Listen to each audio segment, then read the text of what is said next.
अगर आप 90s वाले बच्चे हैं तो आपको याद होगा बचपन में जब भूख लगती थी तो घर में सबसे पहले पार्ले जी मिलता था। स्कूल की टिफिन से लेकर ट्रेन के सफर तक ये हमेशा हमारे साथ रहा। लेकिन क्या आपको पार्ले जी की पूरी कहानी पता है? ये कहानी उस दौर की है जब भारत पर अंग्रेजों का राज था, बाजार पर उनका कब्जा था, बिस्किट भी इन्हीं में से एक था। तब बिस्किट केवल अमीरों के लिए होता था, आम आदमी से छू भी नहीं सकता था।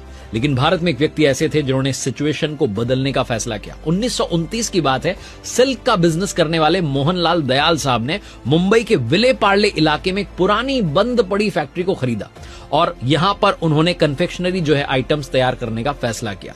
दरअसल मोहनलाल जी स्वदेशी आंदोलन से प्रभावित थे और जर्मनी से कन्फेक्शनरी बनाने की जो कला है वो सीख करके आए थे और 1929 में इन्होंने वहां से 60,000 रुपए की एक मशीन खरीदी थी, इंडिया आए थे।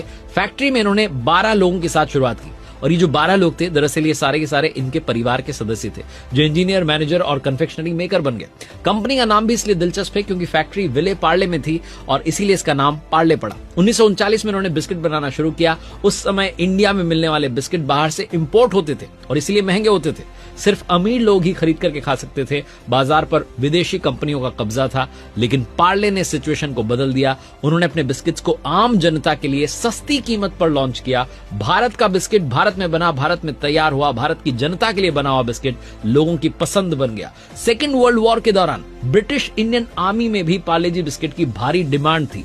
कई सारे ब्रांड्स आए और चले गए लेकिन पार्ले जी वहीं खड़ा रहा, बिना बदले, बिना हिले। ये सिर्फ एक बिस्किट नहीं बल्कि हर भारतीय की जिंदगी की कहानी है। ये सादगी, आत्मनिर्भरता और बचपन की यादों की कहानी है। तो अगली बार जब आप पार्ले जी को चाय में डुबो करके खाएं तो ये मत भूलिएगा कि ये सिर्फ एक बिस्किट है, ये भारत की पहचान है।